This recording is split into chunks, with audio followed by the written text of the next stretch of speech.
Jason Myatt. Welcome back. Sunday. It's always fun to hang out with me on Sundays.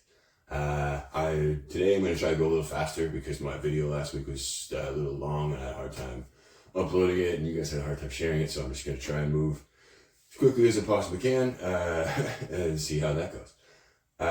Start off with the death toll as of this morning is 28,985. It'll be 29,000 by day's end.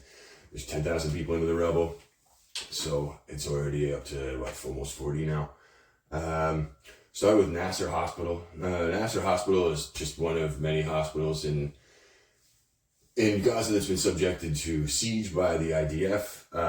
It's been a systematic destruction of the healthcare system. Everything is a Hamas command center or a weapons cache, or they're holding hostages, or they're having poker nights, or whatever the fuck. It's every medical facility in Gaza is a Hamas command center. And so the IDF raided the Nasser Hospital a couple days ago under the pretext that there were hostages inside.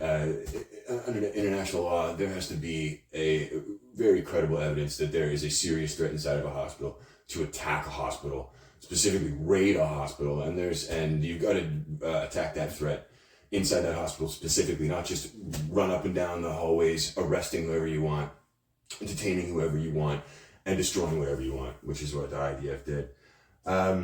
So they said that there were hostages in Nasser Hospital. They did not provide any evidence as, bring out any actual hostages or even their bodies.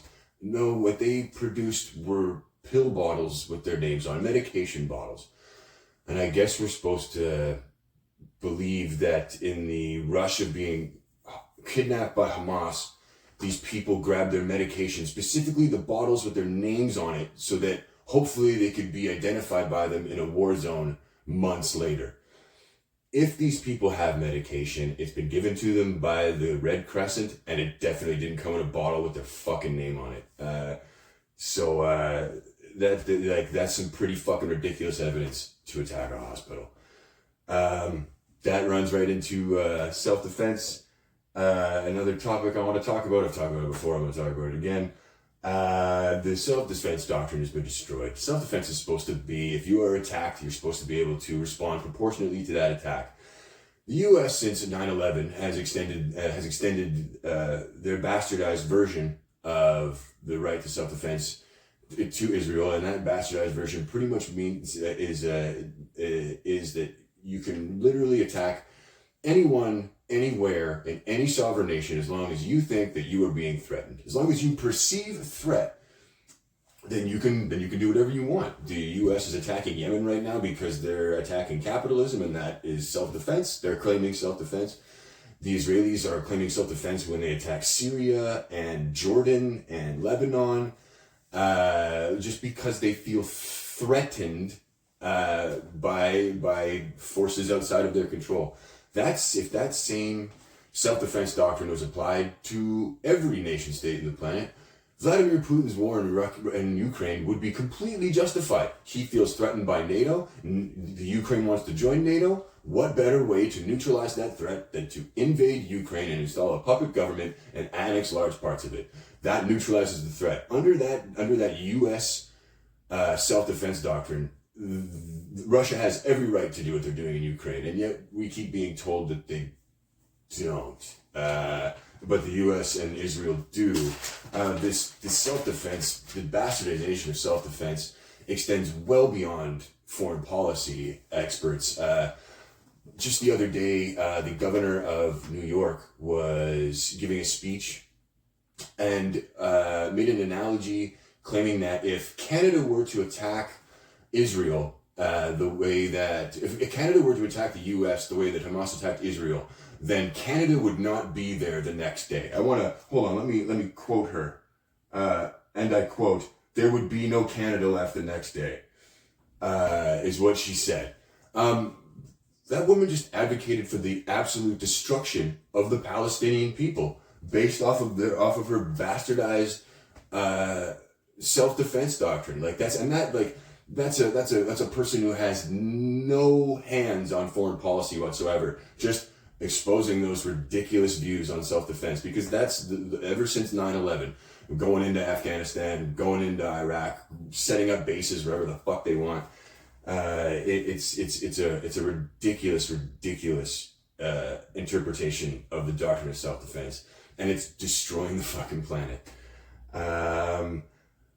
Yeah, moving on to that. I just want to touch on the two-state solution. The West and Arab states love to talk about how the two-state solution is the only way that a sustainable peace is possible. This week, Israel has outright rejected the two-state solution outright. The prime minister, most of his ministers, have rejected the two-state solution. But that shouldn't be surprising, because we can't, like, the reason that I bring it up is because we can't let them control this narrative anymore. If if the US and Canada and the UK and the West and the Arab nations wanted to recognize Palestine as a state, they could do it tomorrow. Literally tomorrow, they could say Palestine is a state. Gaza and the West Bank are Palestine. Game over. That's it. Palestine's a state. But they won't do that. They refuse to do that. Why do they refuse to do that? I've talked about that before. Because giving Palestinians a state gives Palestinians rights, specifically a right to self-defense.